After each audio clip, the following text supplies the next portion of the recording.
اعوذ باللہ من الشیطان الرجیم بسم اللہ الرحمن الرحیم ولو ان لکل نفس ظلمت ما فی الارض لافتدت به، اور اگر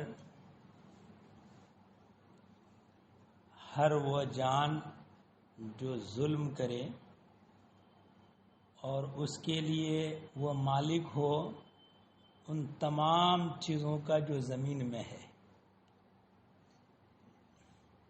تو ظلم کرنے کا مطلب معاذ اللہ اپنی جان پر ظلم کرنا، گناہ کا ارتکاب کرنا۔ تو اگر جو ظلم کرے اپنی جان پر اور اس کے لیے زمین میں جو کچھ ہے سب چیز اس کی ملکیت میں ہو، تو قیامت میں جب ان پر عذاب کا فیصلہ ہوگا تو وہ ساری چیزیں فدیہ میں دے کر اپنی جان چھڑانا چاہے گا، لیکن اس دن وہ جان چھوٹے گی نہیں۔ تو قیامت کی اور عذاب کی ہولناکی کا یہ حال ہے کہ اگر زمین میں جو بھی چیز ہے سب کا مالک ہو جائے تو اس ہولناکی اور اس عذاب سے چھٹکارا چاہے گا ان سب کو دے کر کے فدیہ۔ اللہ فرمایا وَلَوْ أَنَّ لِكُلِّ نَفْسٍ ظَلَمَتْ مَا فِي الْأَرْضِ لَافْتَدَتْ بِهِ، اور اگر ہر ظالم جان زمین میں جو کچھ ہے سب کی مالک ہوتی ضرور اپنی جان چھڑانے میں دے دیتی۔ وَأَسَرُّوا النَّدَامَةَ لَمَّا رَأَوُا الْعَذَابَ، اور دل میں چپکے چپکے پشیماں ہوئے جب عذاب دیکھا۔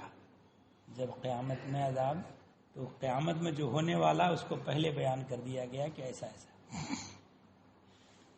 وَقُضِيَ بَيْنَهُمْ بِالْقِسْطِ وَهُمْ لَا يُظْلَمُونَ، اور ان میں انصاف سے فیصلہ کر دیا گیا اور ان پر ظلم نہ ہوگا، یعنی جو کچھ بھی کیا اسی کا بدلہ دیا جائے گا اور بغیر کیے کی سزا نہیں دی جائے گی۔ تو اللہ تبارک و تعالی چاہے تو ہمیشہ ہمیشہ عذاب دے، لیکن اللہ تبارک و تعالی کا احسان ہے کہ بندے پر جو گناہ کیا ہے اس سے زیادہ عذاب نہیں دیتا ہے۔ الا ان للہ ما فی السماوات والارض، سن لو بے شک اللہ ہی کا ہے جو کچھ آسمانوں میں ہے اور زمین میں۔ تو اب یہیں سے نتیجہ نکالا جا سکتا ہے کہ اگر زمین میں جو کچھ ہے سب کا مالک ہو تو اس کو دے کر اپنی جان چھڑانا چاہے گا، مگر وہ کسی چیز کا مالک نہیں، سب چیز کا مالک اللہ تعالی ہے۔ الا ان وعد اللہ حق، سن لو بے شک اللہ کا وعدہ سچا ہے۔ ولکن اکثرهم لا يعلمون، مگر ان میں اکثر کو خبر نہیں، اکثر لوگ نہیں جانتے۔ ہوا یحیی و یمیت، وہی جلاتا اور موت دیتا ہے۔ تو زندگی دینے والا اور موت دینے والا اللہ تعالی ہی ہے۔ وَإِلَيْهِ تُرْجَعُونَ، اور اسی کی طرف پھرو گے، لوٹ کر دوبارہ اسی کی طرف جانا ہے۔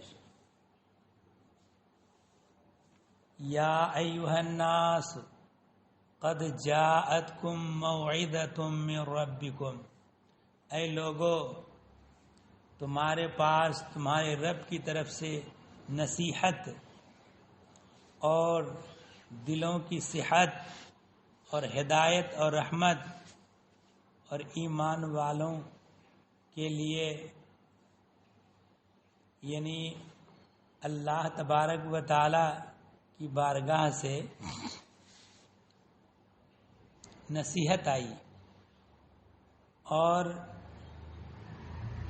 دلوں کی بیماری سے شفا اور ہدایت اور رحمت کن لوگوں کے لیے؟ ایمان والوں کے لیے۔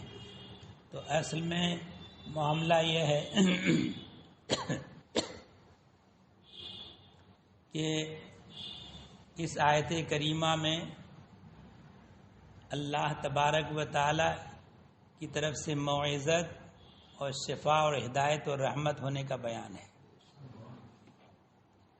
اور موعظت کا کیا معنی ہے کہ موعظت وہ چیز ہے جو انسان کو مرغوب کی طرف بلائے، رغبت والی چیز کی طرف بلائے اور خطرے سے بچائے، یہ ہے موعظت۔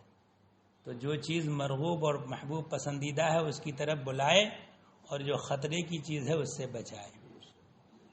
اور خلیل نے کہا ہے کہ موعظت نیکی کی نصیحت کرنا ہے جس سے دل میں نرمی پیدا ہو، اور شفا سے مراد یہ ہے کہ قرآن پاک قلبی بیماریوں کو دور کرتا ہے، دلوں کی بیماری کو۔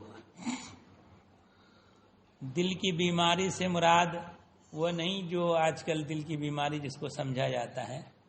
دل کی بیماری سے مراد یہ ہے کہ جو برے اخلاق ہیں، برے عقائد ہیں، فاسد عقائد اور جہالت جو ہلاکت میں ڈالنے والی ہوتی ہے، یہ سب دلوں کی بیماریاں ہیں۔ یعنی گمراہی بھی دلوں کی بیماری، جہالت دلوں کی بیماری، برے اخلاق اور غیبت اور چغلی اور وغیرہ ذالک، یہ سب دلوں کی بیماریاں ہیں۔ اور قرآن جب آدمی پڑھے اور قرآن کے مطابق عمل کرے تو یہ قرآن ان کی دلوں کی بیماریوں کو دور کر دیا گیا۔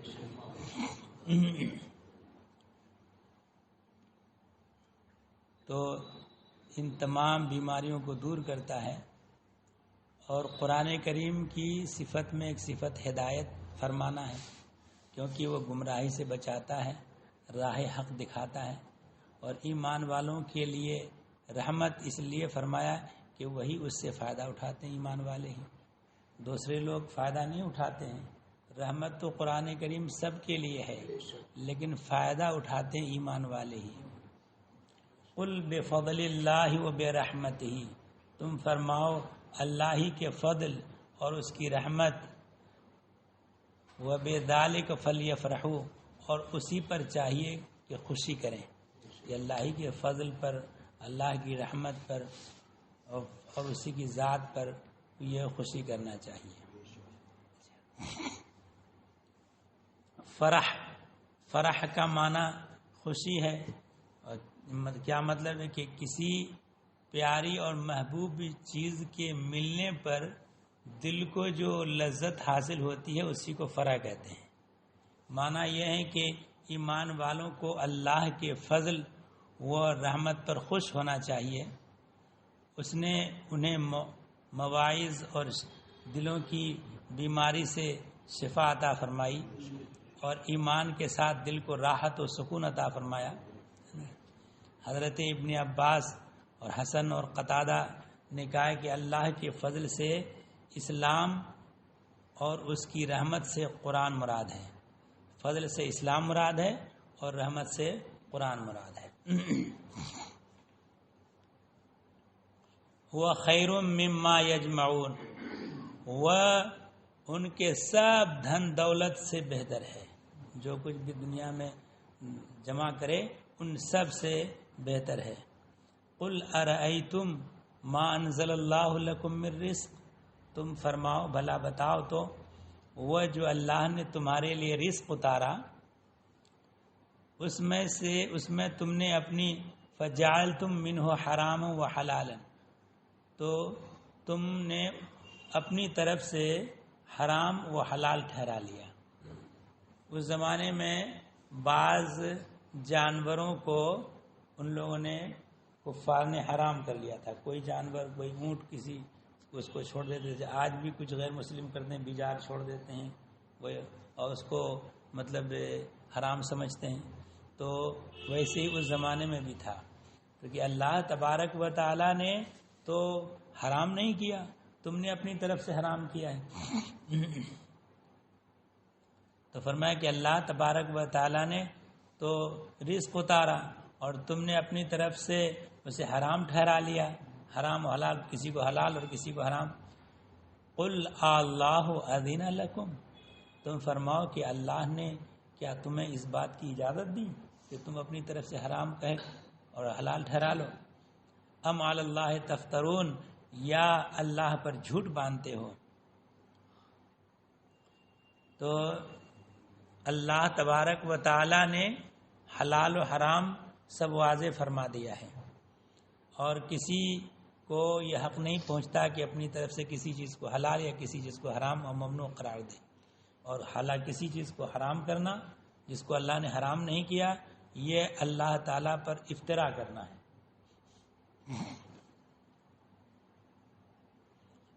تو تم فرماؤ کہ کیا اللہ نے اس کی تمہیں اجازت دی یا تم اللہ پر جھوٹ باندھتے ہو؟ وما ظن الذین یفترون علی اللہ الکذب یوم القیامہ، اور کیا گمان ہے ان کا جو اللہ پر جھوٹ باندھتے ہیں کہ قیامت میں ان کا کیا حال ہوگا، کہ جو اللہ تعالیٰ پر جھوٹ باندھتے ہیں قیامت میں ان کو کیا سزا دی جائے گی، وہ کیا جانتے ہیں؟ ان اللہ لذو فضل علی الناس، بے شک اللہ لوگوں پر فضل کرتا ہے، فضل فرمانے والا ہے۔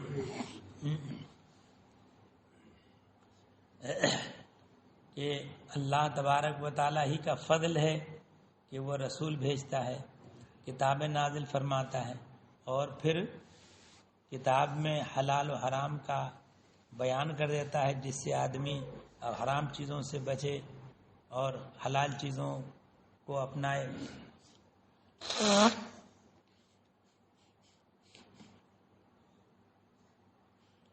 وَلَٰكِنَّ أَكْثَرَهُمْ لَا يَشْكُرُونَ، مگر اکثر لوگ شکر نہیں کرتے، اللہ کا احسان نہیں مانتے کہ اللہ نے تمہارے اوپر اتنا بڑا فضل فرمایا ہے کہ تم کو گمراہی سے بچانے کے لیے، کفر و شرک کی تاریکی سے نکالنے کے لیے رسولوں اور انبیاء کرام کو بھیجا اور پھر کتاب نازل فرمایا۔